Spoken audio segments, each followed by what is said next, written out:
Hello! In this video, we will show you how to prepare a delicious Preludio with your NESCAFÉ Dolce Gusto Piccolo. Adjust the drip tray to the low position. Place your cup.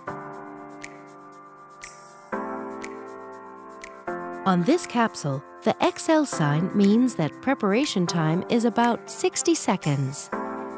Lift the locking handle. Place the Preludio capsule in the capsule holder. Push down the locking handle. Move the lever to the hot position. Count 60 seconds or adjust to your preferred cup size.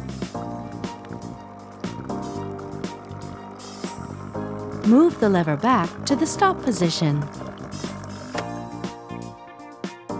Once the coffee flow has stopped, the power button blinks red.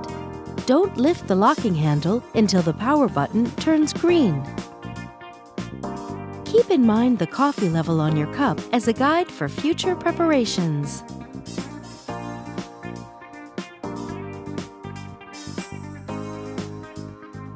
Remove the capsule. Tip it into a bin. Reinsert the capsule holder. And that's it. Enjoy your smooth Preludio. With NESCAFÉ Dolce Gusto, you can enjoy a wide range of delicious coffees, teas, and hot chocolates.